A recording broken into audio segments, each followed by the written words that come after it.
जैन है, एथिस्ट है, मेहनतकश है, किसान, गरीब, मजलूम और दलित हैं। मगर अगर जो तकारीर आज हमने यहां पर सुनी और बाहर जो सुनते हैं, अगर भारत को देवी कहने और उसके आगे सजदा करने, तो दरअसल कौम परस्ती को, वतन से मोहब्बत को मजहब में तब्दील कर रहे, और फिर यहां पर बोल रहे कि अगर भारत में रहना है तो वंदे मातरम गाना पड़ेगा। भाई ये तो संविधान के खिलाफ है, सुप्रीम कोर्ट के जजमेंट के खिलाफ है। अगर वंदे मातरम मैडम कौमियत का मियार है तो फिर सवाल यह है कि हसरत मोहानी की कौमियत क्या थी जिसने इनकलाब जिंदाबाद का नारा दिया?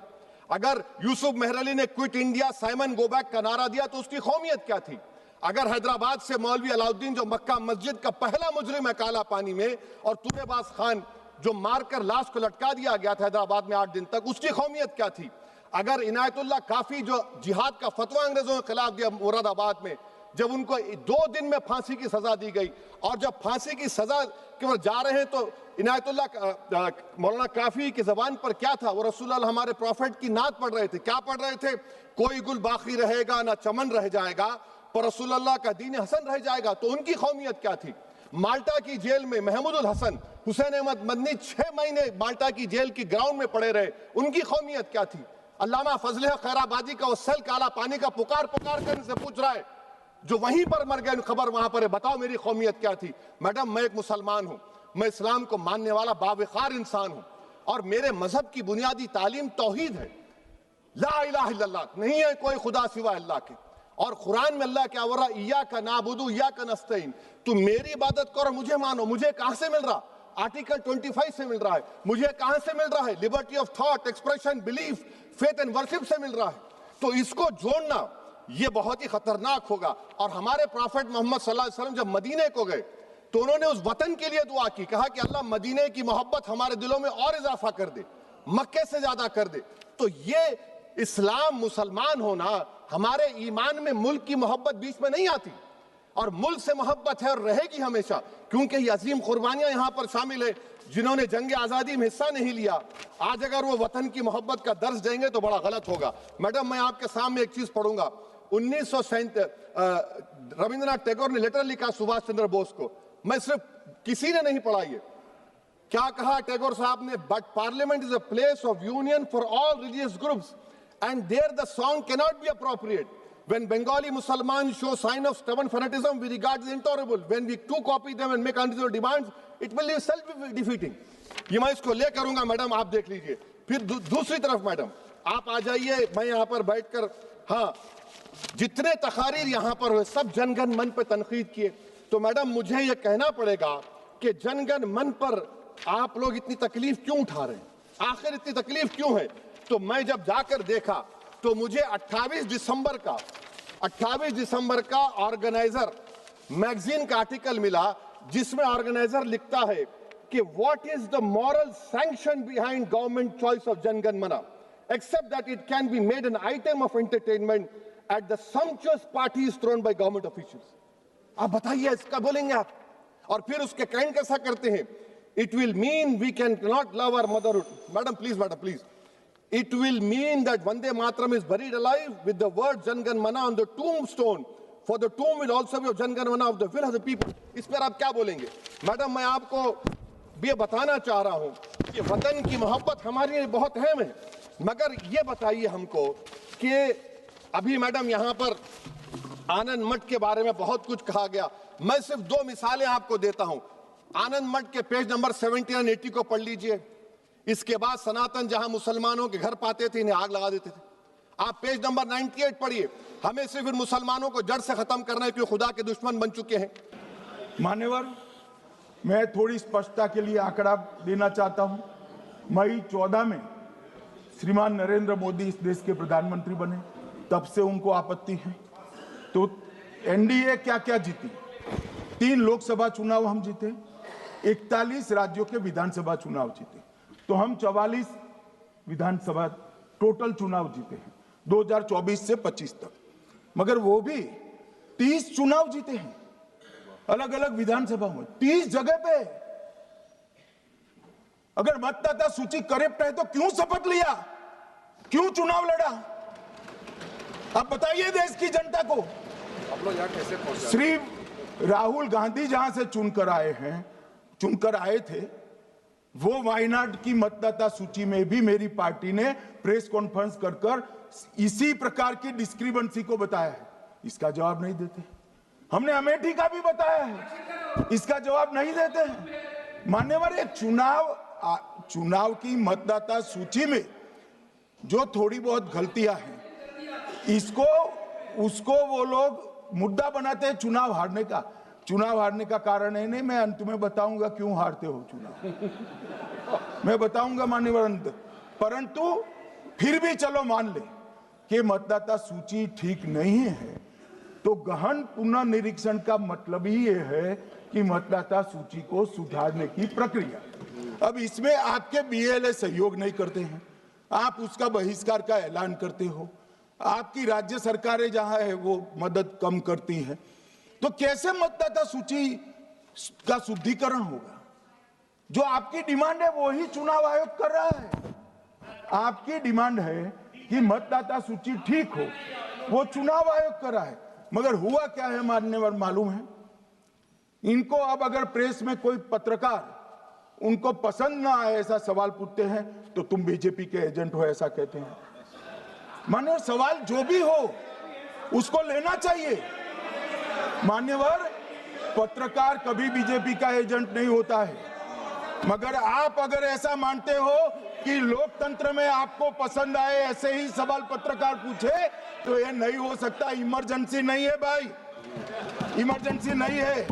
मान्यवर, एक प्रेस में कोई सवाल पूछता है तो कहते हैं बीजेपी के एजेंट हो।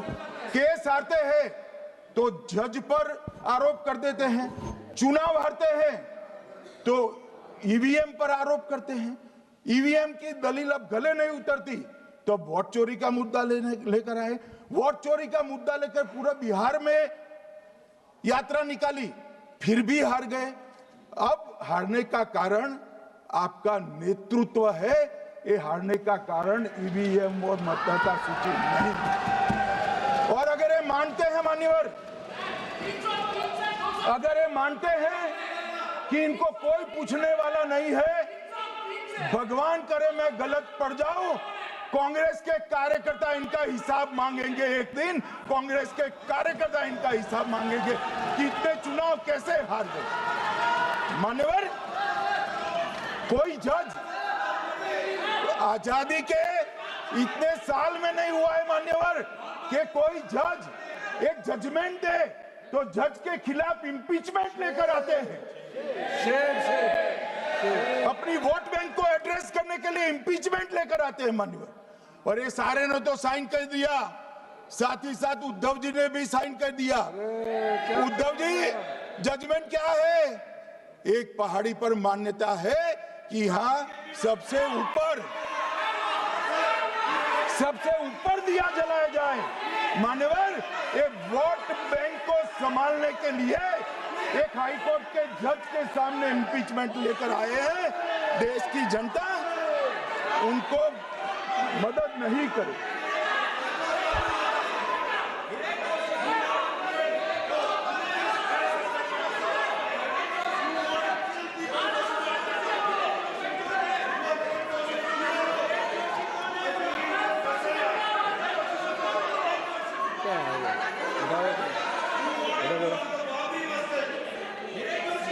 प्लीज नो, माननीय गृह मंत्री जी। गौरव जी बैठ जाइए, नया मुद्दा शुरू हो रहा है। प्लीज, अरे भैया प्लीज मेरी बात सुनो ना। माननीय गृह मंत्री जी, माननीय गृह मंत्री जी, माननीय गृह मंत्री जी, नया मुद्दा शुरू हो रहा है, फिर से खड़ा होगा होना। आप बैठ जाइए प्लीज। नो नो, ये तरीका नो। मणिकम जी प्लीज बैठिए। नो, ये तरीका ठीक नहीं है। प्लीज बैठे। हर आपको ज्यादा समस्या है क्या हर 2 मिनट में खड़े होने की? हर 2 मिनट में खड़े होने की समस्या है क्या आपको लोगों? बैठिए, ऐसे नहीं चलेगा। मान्यवर, 2014 के बाद 2014 के बाद, अरे दादा ये भी बैठ गए, अब बैठ जाओ। मान्यवर, 2014 के बाद हारने की परंपरा शुरू हुई। हारने की परंपरा शुरू होने के बाद, हाँ जीते ही है, मगर हारने की भी परंपरा हुई है। मान्यवर, हारने की परंपरा शुरू करने के बाद इन्होंने सबसे पहले ईवीएम को निशाना बनाया। आज मैं आपके माध्यम से सदन को और सदन के माध्यम से देश की जनता को बताना चाहता हूं, ईवीएम कौन लेकर आया इस देश में? मान्यवर, कौन लेकर आया? 15 मार्च 1989 को जब राजीव गांधी इस देश के प्रधानमंत्री थे, तब ईवीएम लाने का कानूनी बदलाव किया गया था। अब राजीव गांधी के ईवीएम के कानून का भी विरोध कर रहे हैं। मान्यवर, इसके बाद में, अरे सुनो ना क्या प्रक्रिया हुई। इसके बाद में ईवीएम के खिलाफ किसी ने याचिका करी। इस देश की सर्वोच्च न्यायालय के 5 जजों ने बैठकर ईवीएम के कानूनी बदलाव को 2002 में उचित ठहराया। मानो राजीव गांधी को भी नहीं मानते, सर्वोच्च अदालत को भी नहीं मानते हैं। फिर 98 में मध्य प्रदेश, राजस्थान और दिल्ली, इसमें सिर्फ 16 विधानसभाओं में इसका ट्रायल लिया गया। कितना केयरफुल है ये भी बताता हूं। हुडा बैठो, ये भी कितना केयरफुली चुनाव आयोग आगे बढ़ा है। मध्य प्रदेश, राजस्थान और दिल्ली, ये राज्यों की सिर्फ 16 विधानसभा में इसका ट्रायल लिया गया।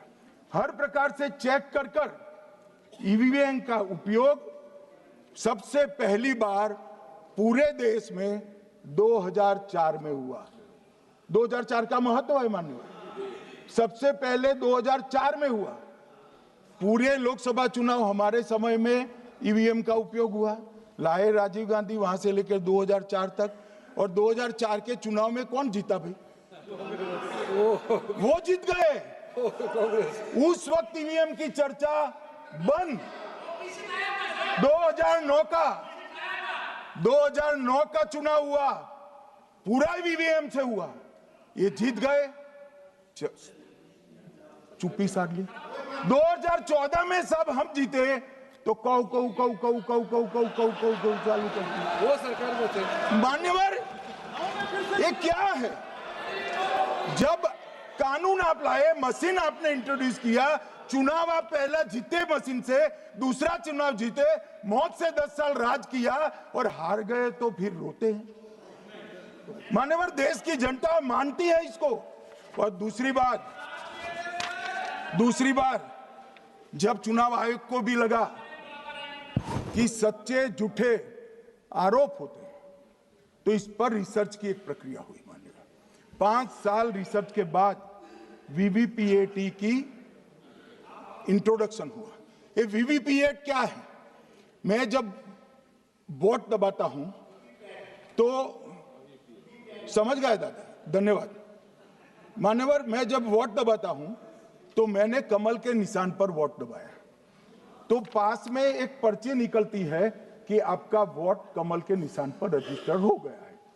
फिर भी आरोप हुए कि पर्ची और ये 2 अलग होते। तो चुनाव आयोग ने निर्णय किया कि 5% ईवीएम और वीवीपैट के परिणाम कंपेयर होंगे। तो मशीन खुला, इसमें 396 वोट मिले। तो वीवीपैट में कितने वोट मिले? तो 396 है या नहीं है, ये 5% मशीनों में मिलता है। मान्यवर, मैं आंकड़े लेकर आया हूं चुनाव आयोग को पूछकर आज कि कितने वीवीपैट और मशीन का मिलान नहीं हुआ। आज तक 16,000 मशीन और वीवीपैट का मिलान हुआ है, एक भी वोट का बदलाव नहीं। और ये जब मतगणना होती है तब उनके पोलिंग एजेंट बैठते हैं मान्यवर, परिणाम पर वो साइन करते हैं, दोनों प्रकार के, मशीन के और वीवीपीएटी के परिणाम पर भी साइन करते हैं मान्यवर।